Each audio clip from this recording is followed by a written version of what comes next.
Take a second. Okay. Awesome. Okay. Well, if you guys are jumping on, at least I hope some people can make it today, but if not, thank God that we've got it recorded in the community and you can come back and watch the replay. I just want to, this is a subject, guys, that I'm super excited about. Some of you have heard me mention the human design.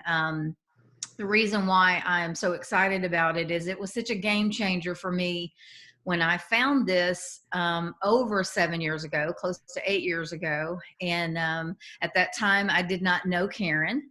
And when I found this tool, it was after my quote kitchen experience when I had quite a life-changing thing happen. And this tool for me personally helped me understand what I call my vehicle. And I know that a lot of us sometimes, if you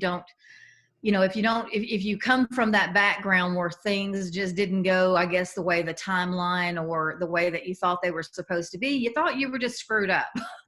Well, when I found the human design tool, I realized that I really wasn't screwed up, that I had this beautiful vehicle and I just needed to understand how beautiful it actually was. And it took me some time to get away from, just some rooted beliefs that had been put in my system about myself and realize that in spite of, all the challenges that we go through in life, that at any given time when we choose to see how I think God sees us, and that is such a beautiful thing, that we're able to overcome and we're able to take all the juicy goodness that happened in our life, whether it seemed, like we wanted it or not, it has meaning and it can have purpose and we can use it, going forward. But Karen, I met Karen a few years ago up on moving to Palm Coast. And again, I only knew one other person that had done a reading for me for my chart before I had left Sarasota. And so meeting her was such a pleasure because it came through a mutual friend that heard me mention the word human design. And when I found that I knew that there was somebody here in my local community that actually did this, I lit up like a Christmas tree. And I could not wait to meet her. And so I immediately called her. And I don't think Karen knew what was coming after her. So Karen, I want to know, how did it feel to meet me for the first time? Because I know I came at you with a lot of energy. Well, you certainly did, Rita. And thanks for having me do this masterclass. I'm so happy to be here. But yeah, it felt like a train basically coming at me, because I think the first time you left a message on my office phone, and then I think you called again. Because like I had been out and I came back and I got the message, and then I'm like, oh, I got to call, I wrote down your number and I got to call her back. And then you called me. I was sitting at my desk just about to call you. You called me. And so then we talked for like an hour or so probably. Yeah. And then I think we talked again, and then you're like, okay, we got to meet. And it was just like one thing after another. And it was good because that's kind of the way human design came at me too. It's just, all of a sudden I had been on the old-fashioned mailing lists like 10 years ago. In 2009, I heard about human design, the very beginning of 2009, and it was a cold winter January night. I drove like an hour and a half after another meeting down to Princeton, New Jersey, and it turned out that Karen Curry Parker, who's my teacher, was speaking, and she was just speaking about a spiritual book that she had called Inside the Body of God. And so I had gotten the email, and I knew this woman who was running it, and I was like, oh, this sounds interesting. So I said, I'll go down and listen. I listened. She was like 7 months pregnant and probably shouldn't have been traveling anyway from Minneapolis. And I really liked her though, and I liked what she was talking about, and I liked just the way she was, carrying herself. And at the very end, she said, and I do this thing called human design. And if you'd like to get a chart, go to my website. And I was like, oh, all was, it just sounded unusual. It sounded a little bizarre. It sounded a little like, oh, this might be something I'm looking for. And so literally I went home, I looked up the website, I got a chart, I got an appointment as soon as I could, which was March, because she was a little backed up, and kept calling them to see if I could get something sooner. It was so anxious about it. And then when I finally had the session with her, which was just an hour, it answered so many questions that I had about me, about, because I've been doing so many seminars, reading so many books, talking to so many different teachers. I was really on a spiritual path at that point. I was trying to figure out what I was doing wrong and what needed to change before I could, kind of move on. I knew there was something I was here to do, but I didn't know what it was. And corporate America didn't seem to be it. So it was just, happenstance, happy circumstances. What does Deepak Chopra call them? Synchronicities. That I found her when I did, because I don't know if I would have found her online somewhere, somehow. Probably would have come across my desk at some point, but because I'm a pretty good researcher, but it hadn't up to that point. So it was really nice to meet her in person, to get the book, and then to get the chart, and to follow up with a session. And then I said, so what else do you do? And she said, well, I do these courses if you want to learn more. And I was like, yeah, I want to learn more. And really at that point, I thought it would just be a hobby. But then that just a week after I met her in January, my job changed. Not that the job changed, the job stayed the same, but it was the beginning of 2009, and the recession that was about to hit, and my boss decided to take our salaries away. So I was in a sales position, and all of a sudden that really nice, bi-monthly salary that was coming in wasn't going to be coming in as of January 31st. And I was like, what? He's like, oh yeah, you'll make it up in the commission. I was like, are you changing the commission, Charlie? He said, no. I said, well, how am I going to make that up in the commission? And then, of course, everything kind of fell through the bottom, because it was 2009, 2010. I stuck around for a while I was learning human design, but it was never the same in the corporate sphere after that. Once I found human design, I was like, I think this is it. Yeah. 10 years later, here we are.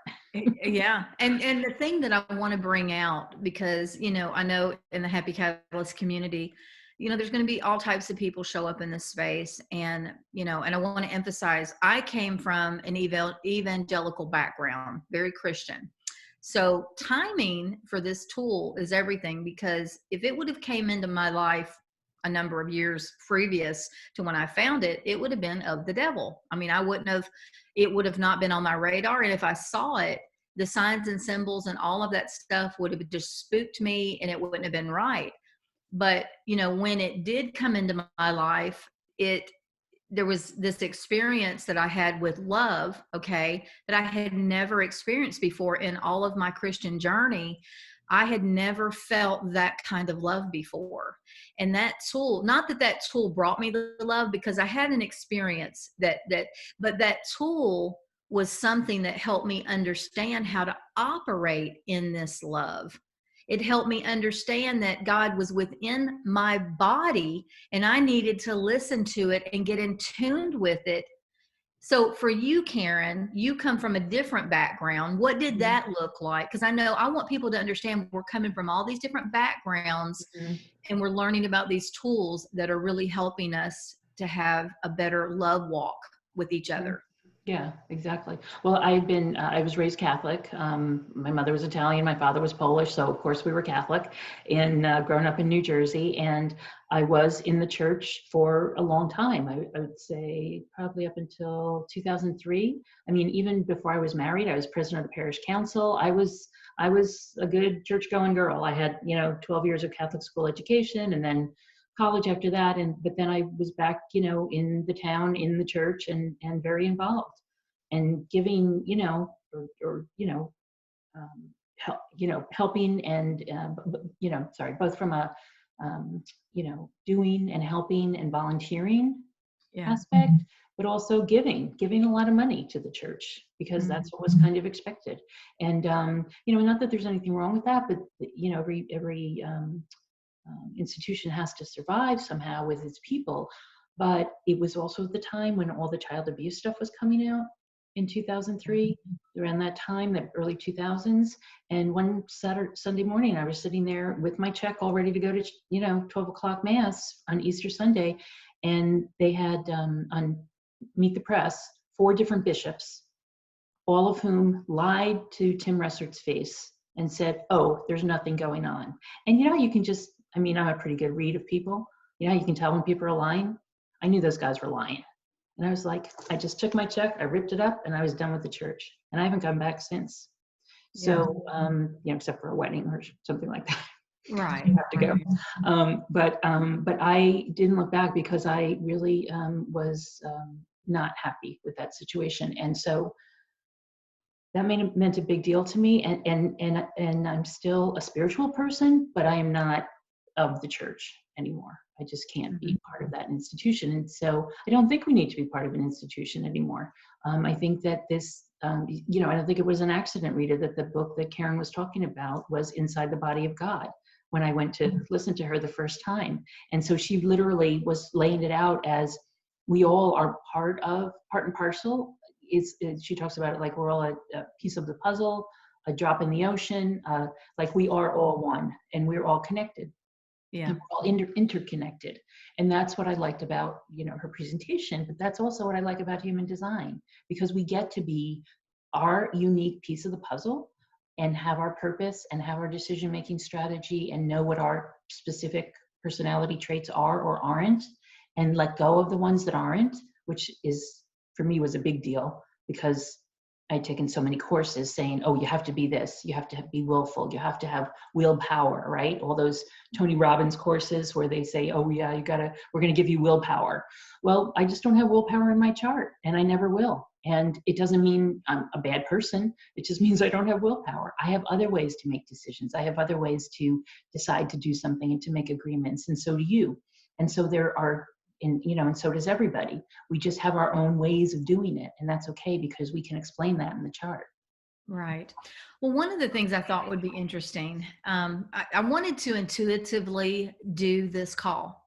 Number one, Karen and I have talked about human design since the day we met. And I'm just one of those types of people that I'm really leaning into honoring my vehicle. And I am truly an experimental person. And because probably each of you in our community will have an experience with me, I wanted to use me as a little guinea pig, Karen, because you know me, okay? And I don't mean to talk about me in a egocentric way, but it's more of an understanding because you guys know me. You guys, you know, that people, I mean, I've spoken to everyone in the community. I think they know me on somewhat of an intimate level. And I want you to understand how powerful this tool is, guys. And I'm willing to be super vulnerable with you, Karen. And I mean, I'm serious because I believe in this. And the thing that I love about Karen is that, and if I cry, guys, I do not mean to do this. I feel this stuff welling up in me, but you know, coming from my background, and again, I don't want to make my background it's not like we're trying to compete who's got the worst backgrounds. It's not about that, but it's about the fact that I held back love from myself because of a lot of beliefs, and I wouldn't allow myself to feel loved and supported. And eventually, I mean, when it first started off, it was just emotional. I had a very skewed way of God's love, and I thought I was going to burn and die and go to hell every night until I hit my 40s. And I lived in a very fear-driven state. And that was just it's just a very mean place to be in. It's just horrible. And so once I got that reconciled, you know, that is where the name Happy Catalyst was derived from, because I didn't even know anybody could be that happy, you know, to feel that your soul was, you know, you weren't going to burn and go to hell. Okay. That was huge for me. But the one thing I wanted to say about Karen is the gift that she has that, if you have not had the opportunity to touch this part of you, Karen, is that Karen has the ability through this tool because she has studied it, because it has become a passion of hers, and she's understood, she's able to take her mind and comprehend how this thing works. Now, again, each person has to find their way with it.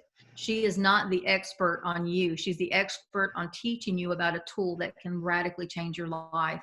And I believe that when Karen looks at each chart, that she sees the beauty in everyone. And so when I'm with Karen, and no matter what state I'm in, she can always bring out the beauty, because there's moments that I feel chaotic.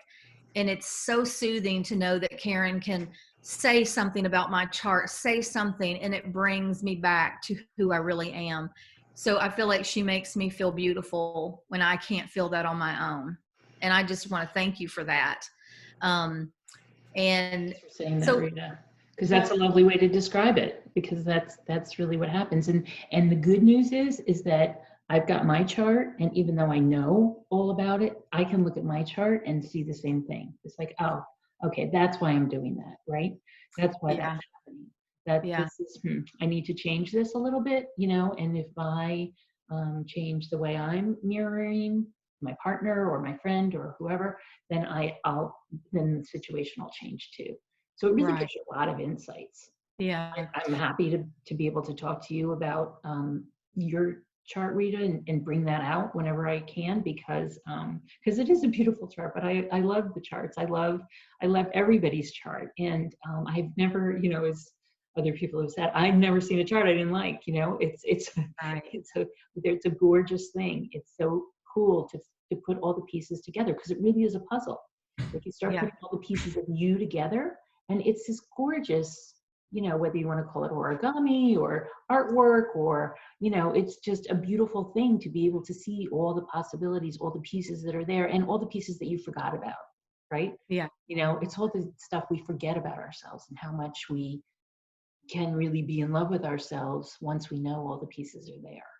Yeah, yeah, yeah. Because and the interesting thing about the human design, and again, we're gonna get into more details with the human design, because there's the part that I want you guys in our community to experience how Karen derived at this point, how I derived at this point, because it's very important that this is something that it's almost like we found each other. We found the tool, and then we find each other. And it's almost like you can't appreciate another person sometimes until you can appreciate yourself first, and then you start seeing the beauty and uniqueness in others. And I think that's the reason I was able to find my way into my true sense of being, is that first of all, I realized how much God loved me, and I had this beautiful experience. And whether people have that kind of experience or not, it's not that I had some kind of unique experience and you can't have it. That's not, everybody experiences it in different ways. And that's what I love hearing from people. How did you come to that place? But with Karen, it was interesting because it's been a journey, but this is what the human design teaches, that, when you find this tool, it takes about 7 years for you to kind of, what would you call, go around the loop? Well, I mean, just scientifically, it takes 7 years for every cell in your body to be recreated, right? Or to change out. And so that's what human design bases it on. It's like, when you first find out about your human design, no matter when it is, 7 years from that point, every cell in your body will have changed, and then you will be the complete, kind of understanding or integration of human design that's possible. Now, that doesn't mean the work stops. Unfortunately, I thought, oh, I'm coming up on 7 years. I'm almost there. Right. Like it's the end of a marathon, but it's not. It's just a point when you probably will feel pretty good about it all. It'll feel really good at the beginning too, but every day is like a new understanding, a new journey, a new way of looking at yourself, until you really get comfortable with who it is that's in that chart. Yeah. The one thing I want to mention about the human design, when I came upon the human design at the time, I was taking, I mean, I felt like it was right, but I was taking it in through my head, and I was trying to understand it, and my heart was loving it. And again, I engulfed a lot, but it's very comprehensive. I mean, There's a lot in there. really, yeah, it's very, very comprehensive. And so the one thing that I loved when I met Karen, to have somebody that understood it, that I could have conversations with and just be in that space to experiment, was just beautiful. And Karen is actually a generator. And now, are you considered a pure generator? Yeah, I am. Okay. So let's right now establish the different types. Okay. yeah, do that so people can know what we're talking about with that. Okay. And I'm happy to do this because it is usually where people start, and then they kind of want to know about their type. And to be honest, when people come into my website and they get a chart, that's the first thing I tell them is what their energy type is. But more and more, I'm getting to the point where I don't like the labels as much. And in fact, my teacher has gone to using some different labels for them. So it's just think of it as an idea, a concept. It's not, you know, made in stone, but they're just kind of general concepts of the different energy, what we call energy types in human design. And if I can read, I'll just go say a little bit about what human design is, because we haven't really done that either. Yeah. Okay, so so the first thing is that so human design is an personality assessment tool that's based on a number of different sciences. I like that it's based on the old and the new. So it's based on some of the ancient wisdoms like the I Ching and the Kabbalah and the chakra system, also Eastern and Western astrology, a little bit. I mean, I don't know any more about astrology today really than I knew 10 years ago, or more than I knew 10 years ago, but it is still a part of it because the planets had to be somewhere, right? So that's really what you see on your chart is where the planets are. But then on the modern side, we've got quantum physics, biogenetics, and modern math. And that's what really drew me into this, because if you know other personality tools, you know that they're based on questions. They're based on, kind of how you feeling today, what's going on, but it can be based, or it can be, I think, changed a little bit by what kind of day it is, what kind of day you're having, what kind of boss you've got, what kind of job you're applying for, things like that can kind of change your answer sometimes, I think. And so I've, even in DISC or Myers-Briggs, I've been noted as different types.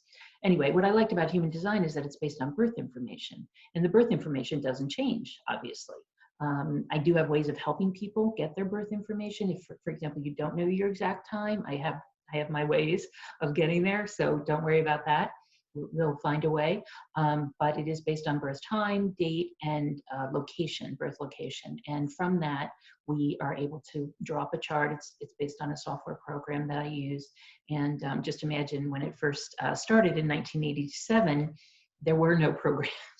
So the creator of human design actually had to do things by hand, which I'm sure was pretty interesting, running around Europe trying to work with all the hospitals and doctors' offices and things like that, and running it all by hand. Anyway, so it's come a long way in 30 years. And what it does is it creates a chart that I should have here as an example. I don't. Do you happen to have a chart there, Rita? No. To show? But we okay. Well, here, I do have one. Let me just pull one out real quick.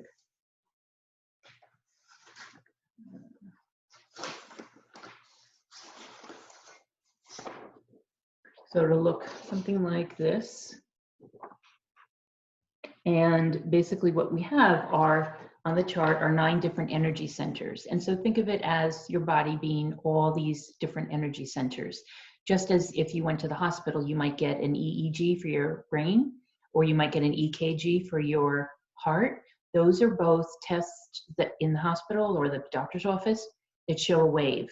And they show different waves, right? So if you had it hooked up to your brain and your heart at the same time, guess what? They would be 2 different waves. And so this is the same thing in human design, but we say there are 9 different energy centers. Basically, it's along the chakra line, but there are a few extra ones that came along in the late 1700s.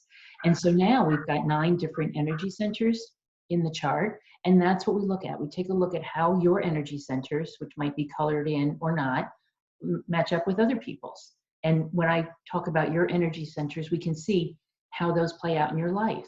For example, some people are emotional, some people are not. Half the world's emotional and half the world is not. Just for example, Rita is emotional and I'm not. So I'm pretty even-keeled, and I go along on a pretty even-keeled basis, a little high, a little low. And Rita is more acting on a wave, an emotional wave, going up and down every single day. Not every single day, but on a wave that's cyclical. And so it over the course of a month, it might play out as a wave.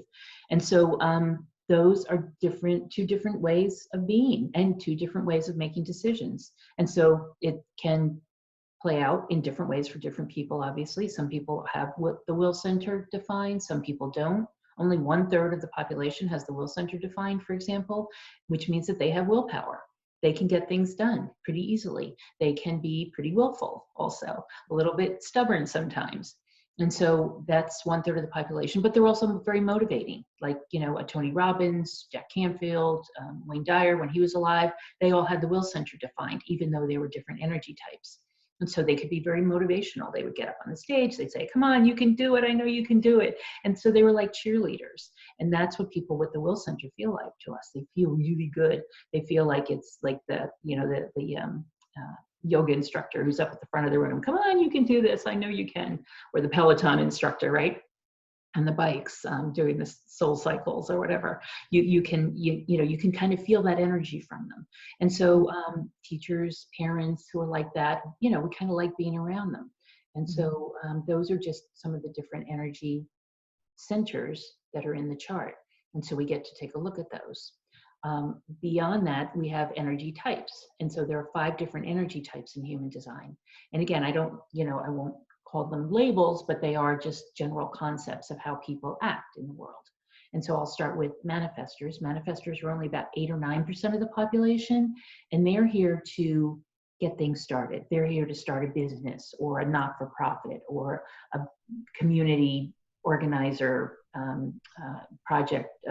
organizer of projects or things like that. You know, it's the kind of person who decides to have a cake sale, right? And then guess what? She, you know, gets everybody to do the cake sale, and she doesn't make a cake, but everybody else makes the cakes because they all say, oh, okay, she wants to do this, let's have a cake sale. And so it's that kind of energy, that kind of person who gets things started. Robert De Niro, for example, is a good example of a manifestor. He just, for example, you know, he's an actor, he's a producer, director, I think, also, but he started the Tribeca Film Festival. When he got an award for it 10 years after it started, he actually said, oh, I don't deserve this. It was everybody else who did it, but he's the manifestor. He had the idea for it in New York. He told a few people, they took the ball and ran with it. And then all of a sudden, 10 years later, it's a financial success. It's a big success in New York City each year as a big festival. And he gets the award and he's like, you know, thank you, but I didn't do much. It was just my idea. So that's a really good example of a manifestor. The next type are, and by the way, so manifestors are the only type who don't have to wait for something in terms of making a decision. They're the only type who can have an idea in their head and literally they're the just do it type of personality. That Nike, I just do it slogan is really made for the manifestors. They're really the only ones who can just have that idea in their head and go out and do it, make it happen. They don't have to wait for anything else. They can just have the idea in their head, and they do tend to be very decisive, usually pretty decisive people with a lot of ideas, people who have a lot of different creative, you know, thoughts and things going on. Because of that, they're very busy in their heads. And so they don't take a lot of time. People might think they're abrupt, a little to themselves, you know, a little isolated sometimes, but it's because they've got so much going on in their head, so many different ideas all the time.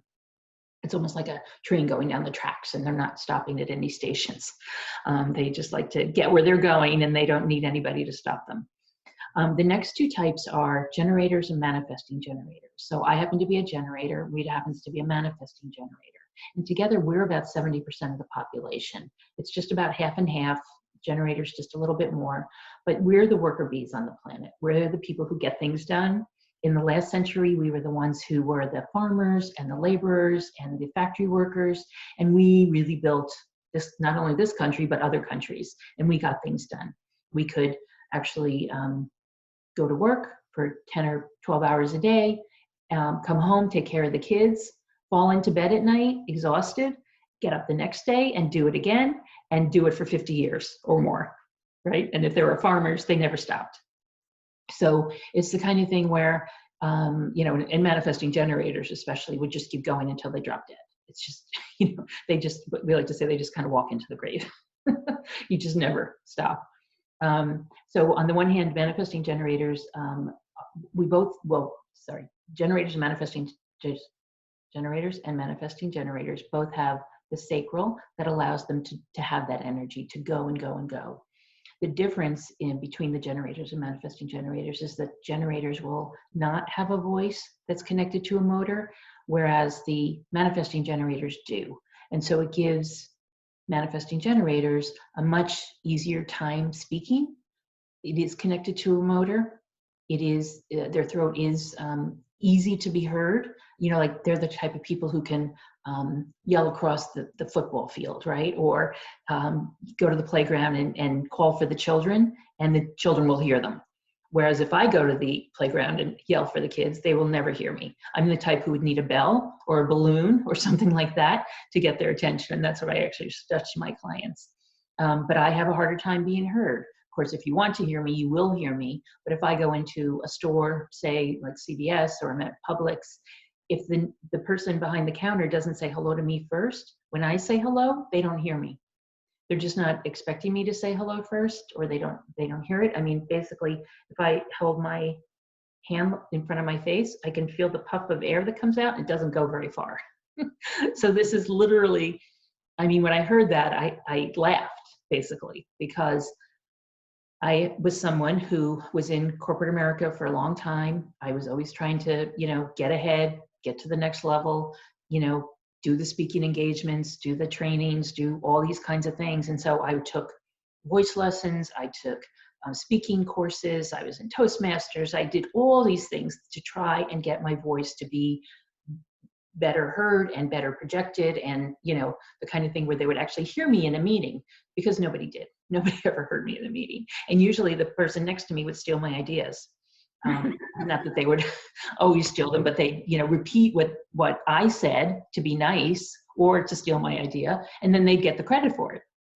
So it was kind of a funny thing. And when I realized what human design was and what it was really all about, I was like, whoa, this really does make a lot of sense, because I have been fighting. I mean, I can't tell you how much money I spent on all those speaking courses, right, over the years. And yet, you know, my voice is never going to be more than it is now. And so I have to keep drinking my little water, because did you know that the vocal cords are the first things to dehydrate in the body? No, did not know that. They are. And so I have to keep drinking. And, you know, then that way I won't dehydrate my vocal cords. So at least I'll be able to keep talking, because sometimes I'm on sessions with people for a long time, and you know, your voice can give out. At least my voice can give out. Rita, does your voice ever give out? No, not, I mean, but the fact that you said that about dehydrating the vocal cords, I've never thought about it that way. But yes, that makes me realize, yes, I need to take care of my vocal cords. Yeah, well, you know, you should, yeah, just keep them moist. Anyway, it definitely helps. But your voice will probably never give out, because it is connected to a motor, and mine will sometimes give out. Then there are generators who actually have the throat colored in on their chart. It's just not connected to a motor, and so that keeps them from being. They can be heard a little more than I can, because mine's completely white on my chart, but but they still need to wait to be asked a question. And that's the difference. You, as a manifesting generator, can go out and talk to anybody, Rita. I have to wait. I have to wait to be asked a question, or to be acknowledged, or for somebody to want to talk to me, basically. And so it makes it a little more difficult in business. Right. But you know, I have different ways of letting people know how to do that. But manifesting generators can talk with anyone and can start a conversation with anyone. And here's where the energy comes into play.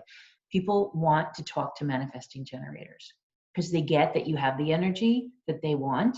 They get that you have the connections. And it's only the manifestors and manifesting generators who have that kind of energy, that kind of throat energy, that allows you to talk to people and allows you to then, from other people's point of view, and so that would only be about 40% of the population.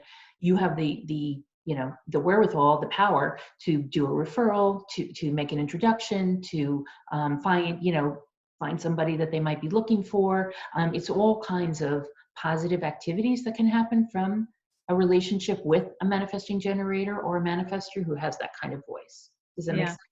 And one thing I want to bring out just for people, and those of you that know me know that my grammar is probably off the charts. You know, it's not Karen can witness this, but the interesting thing about it is when I worked in my corporate job, somebody gave me called me something about malapropisms. I don't even know if I'm saying that right.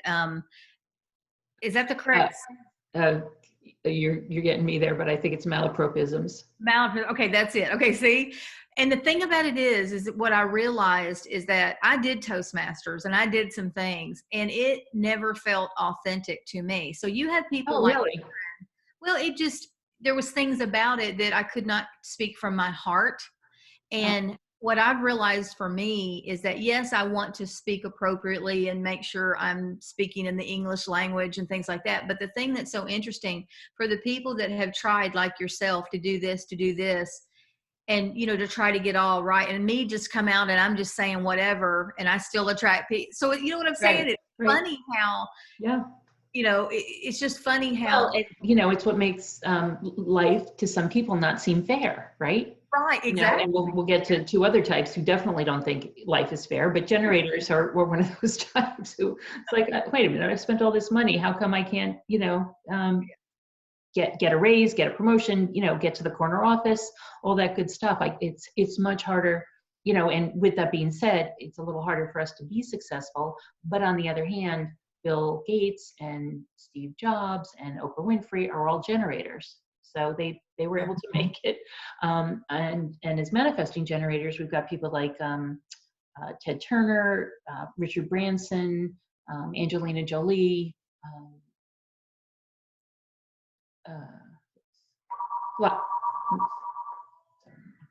yeah. And a lot of other people. Right. What makes this really interesting, and then Karen's going to go on to the other types. What makes this really interesting, and this is my heart for our community, it's never to push any one thing on anyone. I don't want anybody to think that, when I love something, I want everybody to sample it, taste it, just because it brought so much joy into my life. But I feel like the direction that we're heading as a society is we're learning to understand things on a different way of being. And what's so really neat about this tool is that, Karen can, tell you all these different stars and things like this. But my goal is that a lot of my friends in my circle, the ones that want to play with me, we all know what our charts are. And we have the best time when we get together and talk about all these different experiences, because I think this is an experiment. This is something that when you understand this, we're going to learn, we're going to continue to evolve and learn, especially when you know yourself and then you see that it's all energy. It's not personal. It really changes your family. It changes how you look at others and how you're able to experience another human being. And as we move forward, whether we're just here to build relationships or connections or to build businesses, I think this is going to be a very vital tool, the direction that we're headed to help us experience, because there's a lot of chaotic energy going on. There's a lot of things going on that we don't know. And I choose to believe that we're being divinely guided, and that if we would lean into what is being taught, I think that we are paving the way. We're paving the way. And this tool, I feel like, is a good one to have, whether it resonates with you or not. It's such a great tool to take a look at. But Karen, go ahead and finish those types. Okay. And I'll just mention, Rita, since you brought it up, that, you were saying that Toastmasters didn't really feel authentic, right? Uh-huh. I think the beauty of Happy Catalyst and the way you're approaching the heart-based, basically being a heart-based entrepreneur, right, is all about authenticity. And that's what I like about human design, because I was, and I didn't get into too much of my story, but I was basically a driven corporate type from New York, from New Jersey, working in New York for many years. And I never stopped for anything. I did everything with kind of precision, right? I did the volunteering, I did the charitable work, I did the working, 50, 60 hours a week. I, did the stuff for the family. I did it all, and it wasn't happy. It wasn't authentic. Yeah. And so just knowing now who I am, what I'm about, things are so much more authentic for me. And they just play out more easily, more authentically, and now with more passion, because I love what I'm doing. And so that it just has helped in all realms of my life. And so, I'm living where I want to live. I'm with, who I want to be with, my husband, and with family and friends, and doing what I love to do. And I could not have imagined this 10 years ago, to be honest. I just wouldn't have. Yeah. Just Yeah. was totally off on the horizon. It wasn't anywhere near, in my reality at that point. And so to be in this place now and to really be doing what I love and feeling so authentic in doing it, I didn't think that you could work and be authentic, I guess, right? That I didn't think those two things played well together. And so now to know that they can, it really feels a lot better. And so I really applaud you for doing this with Happy Catalyst and making it such a heart-centered, entrepreneur-based, environment for people so that we can be authentic, right? Yeah. That's how it all plays together. So on to the last two energy types. So the last two are projectors, and they're about 20% of the population, and they're here to be wise and to guide and direct people. And they play a really special role because they are so bright. A lot of them don't even realize how bright they are and how many answers they have for everything, but they do. So they make good consultants and teachers and salespeople, even advisors of any sort, therapists, and their strategy. Oh, I didn't get into our strategy, Rita. The strategy for projectors is to wait to be invited. And so that's a little bit different than some of the other types.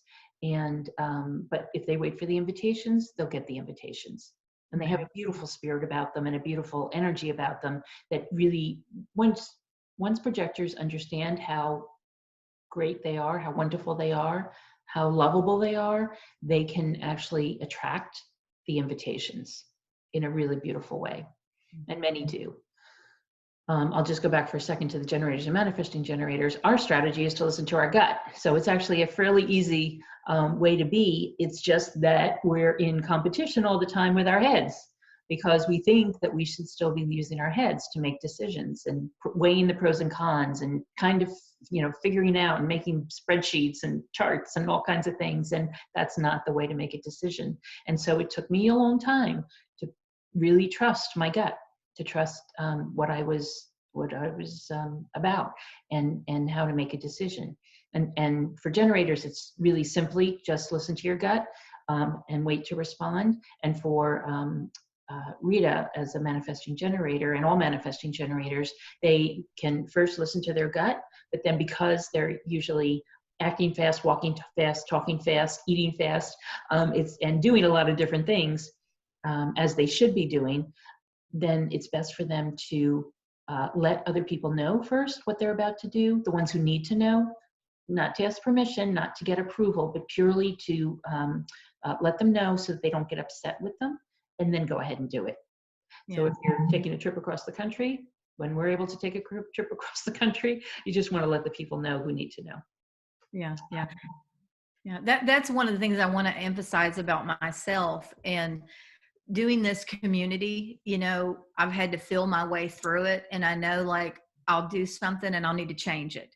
And sometimes that can freak people out. Well, I thought you were doing this. And it's like, it's funny because I'm having to learn how to know that I need to change when I feel like I need to change. Mm-hmm. And I don't need to ask someone's opinion, because when I do, it causes havoc. But I've had to learn that, because it's not trusting myself. You know what I'm saying? Not trusting that this is my way and my method, but informing people. Because it's almost like, Karen, in corporate, when I did contracts, over the course of a year, I realized, okay, there's this contract, and there are things in that contract that are there, but they're not emphasized on the front end. And I realized when you connect with me, I'm kind of like, we're all like these contracts when you connect with another person. So it's kind of like, I need to inform you a little bit about my personality. So don't take this personal, right? That these are things that you need to be aware of about me. So, because I think it's really important that people know that, okay, this is how I am. I'm kind of an emotional thing. I make decisions rationally, but the more and more that I can help you understand me, then that makes the relationship and that journey with that person so much more. But these are the things we've not known. And this is what's so beautiful about where we're headed, is that when you know yourself, you can show others, and then you go into it without feeling personal or taking offense, or because we're all learning, together. But yeah, so Yeah. Yeah, that's a good point. Um, and yeah, and it's just it's just what would you call it? It's polite, right? It's respectful, right, of the relationship. yeah, And you're letting them know that, yeah, things might change. I might get a gut reaction, I might have a gut response and want to do something completely different, but I'll let you know, right? Because then at least, you're not going to ask them permission, but you are going to let them know when things change. yeah. And that's something I've had to learn, and I continue to learn Mhm. that I have to, because when it happens, you're not thinking about the other person. And I've had to really work hard at informing. So that's, that's a journey that I'm on, is trying. And it's not that you're not being respectful purposely. Right. This is a learning a new way of being. Hmm. It is. Yeah. And it becomes natural over time, but it Yeah. might take a while. It might take a while to get used to. And then the final energy type is the reflector. And the reflectors are quite different. They're only 1% of the population, and they have every single center on their chart is white. So none of them are colored in. And what that means is that they're really a mirror for the rest of us, because every reflector is really here to um, reflect what's going on in their community, whether it's healthy or not. And if they're happy and healthy, then the community is likely happy and healthy. And if they're not, then it's really actually a good idea to move and to find a place where they can be happy and healthy, because it might not be such a great environment for them.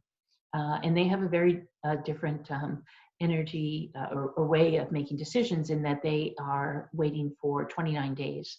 They're waiting a complete lunar cycle, because they're very much influenced by the moon, because of all that, as we say, openness in the chart. But it makes them very caring, very, very generous, very feeling people, Yeah. very lovely, really people. Yeah, yeah. So, My mother is a reflector, as okay, Karen great. knows. And the interesting thing, and I can't remember if it was you or Karen Curry that I heard it from, that a reflector is a bit like a canary, in the way that they used to use them in the coal mines, that they Mhm. would put the canary in the coal mines to determine if it was safe. Because, when I heard that, I thought about my mother, because my mother's still very, evangelical Christian kind of person. And she's definitely battled a lot of health issues. And so I always think about that. Now Mhm. she knows that she's a reflector. She's not into all of that, but Right. she's heard me talk about it. But it's interesting, because those are very rare. So I They are. love Yeah. talking and hearing and being able to kind of compare some of the things, the analogies that have been used, to Mhm. see how does that work with, the individuals in your life. Yeah, yeah. In fact, they're so rare that and I don't know if I've ever told you this, Rita, but I actually do reflector charts for free, because I just feel so passionate about them knowing how I different did not know that, and Karen. how unique they are. Yeah. So if your mom Wow. ever does want a Yes. session, I'd be happy to. No, but I'm just kidding. But I do. I mean, even somebody wrote to me from Australia recently, and he was a 29-year-old reflector, and had a really good, kind of construction project engineer job, but just wasn't, sure why his energy was depleted every day so much. He's like, I'm only 29. I feel great. Why do I feel like I take in a lot of energy? I said, you do take in a lot of energy. You're basically taking in people's energy all day long, and then you need to go home and rest. Yeah. And so Yeah. some energy types do, like a projector and reflectors, they need to rest a little more. Manifestors too. Yeah. But the generators and manifesting generators have a lot of sacral energy, and that allows them to go and go and go. Yeah. One of the things I want to just intuitively bring up is, so you connect with somebody that is older. Okay, let's just say in their 50s or more. Okay, maybe even older. And they have a lot of physical stuff going on with their bodies, and they learn about this tool. Sometimes it's really hard when you realize, okay, wow, that makes sense. My physical body, I've not known how to use it. It's like a car that you never changed the oil, you didn't do something. So what would you say, Karen, for people that, let's say, or later, they have a lot of physical issues, a lot of emotional things, and I was one of those people. You get a hold of a tool like this, there's something about, like, when you realize that makes sense, you feel heavy now, like, I did this to myself. I feel, and if I would have known how to operate, what would you say to those people? To, I know that our bodies have the ability to heal, sometimes, like, even for myself, I mean, I'm dealing with physical issues, and we're all, what would you say to us? To, what does this mean? What does this mean from your perspective? Well, it is about our physicality. It is definitely about human design. It's about our bodies, and really the body that we're in, this suit that we're in, right, is being driven by our human design, by the design that we came in Right. with, right, and the personality that we came in with. And we are literally like it's a vehicle, Rita. That's a very apt term for it, because in the vehicle we get to, so just imagine the personality is like the vehicle, and I kind of always get these turned around. But anyway, just imagine that you, Rita, are the sitting in the back seat with the driver in the front, which is your design, and you get to sit in the back seat with the chocolates and the strawberries and enjoy the ride, because you're being driven by that design. And in the way, and this is, like a philosophical thing, but Ra, who discovered this, always said that we don't have any choice. Now, personally, I believe that we do have a choice, that we do have free will, and we can go where we want and make our own decisions. But in a way, when you think about it, in all your life, did you really have a choice in a lot of stuff? Like, it probably didn't seem like you had a lot of choice. Like, you were kind of um, almost navigated right through the roads that you took and the choices that you made, and got to where you are today, right? And so there was a reason that all happened. I mean, I always believe that, Rita, that there's a reason all this happens, and it was to bring us to our life's purpose, right? It's to bring us to where we're supposed to be today. So whether you had the injuries or the diseases or chronic illnesses, or had fell off a swing when you were 5, or had a car accident at 20, or did all those things, that was all part of the plan. That was all part of who you needed to be for who you've become.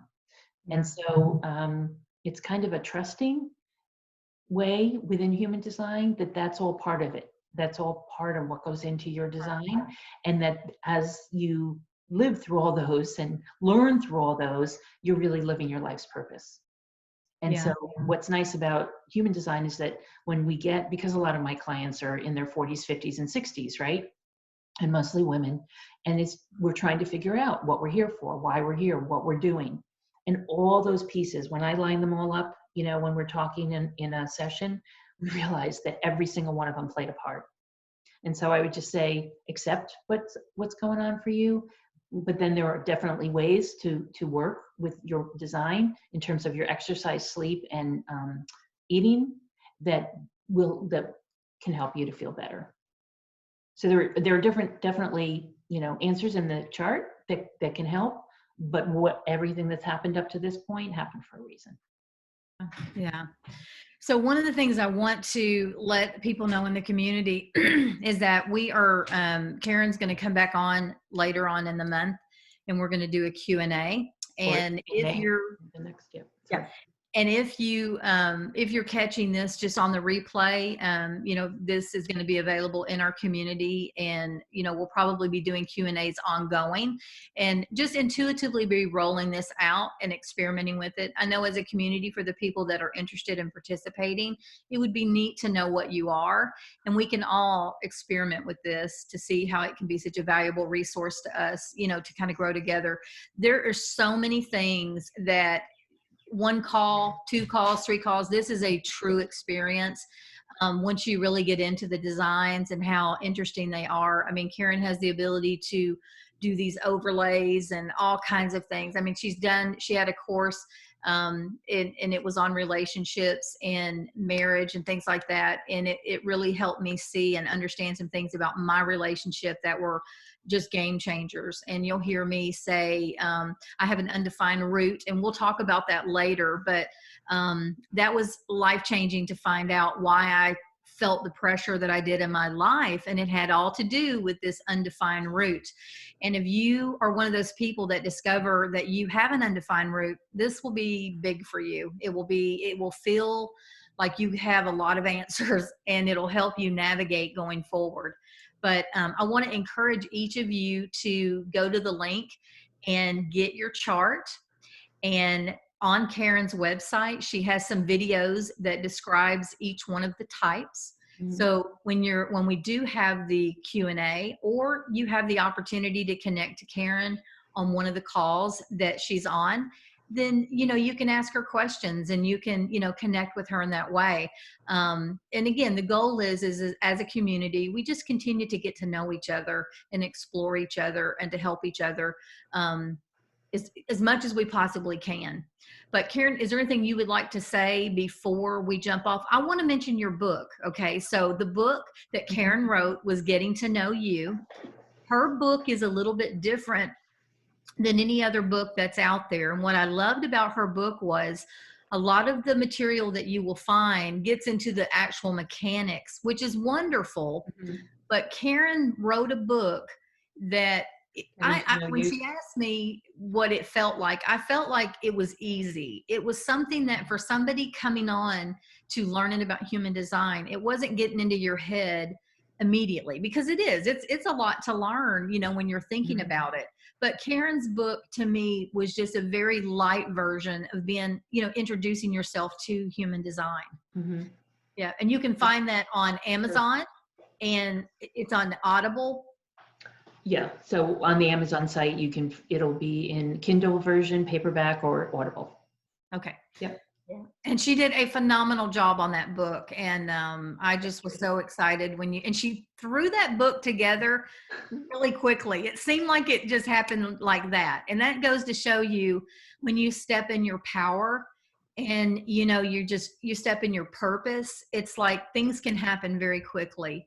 And I think that's where we're all headed, is to operate in our strengths, gifts, and talents, where when we do something that we're inspired to do, that there's not a lot of efforting and tolling. She worked hard, of course, but she was able to produce a very quality book, very professional. And so I was incredibly proud of her when she did it, because we talked about it. Thanks, Rita. A lot of times people talk about a book for years, yeah. Karen. We did, yeah. And that was an example of knowing that I wanted to do a book for a long time, right? We talked about it. I've talked about it with many people. I knew that there was something there. And then I went to a conference. A guy got up on stage. He said, "Oh, I'm doing this. It's called Self-Publishing School." He said, and is there a book in you? And we did a little exercise, 5-minute exercise on mind mapping. I by the end of it, I had the book in front of me, and I was amazed. And all of a sudden, my gut said, "Oh, I got to do this book." And yeah. So that was it. And then really, once that's done, once you make that decision, it's kind of like you don't go back. Yeah, that's cool. No, I was super impressed when she whipped that one out really quick. It seemed like it happened so fast, which it did in comparison. Yeah. So incredibly proud of you for doing that. And think it's that's a good example of staying out of your head and in your gut.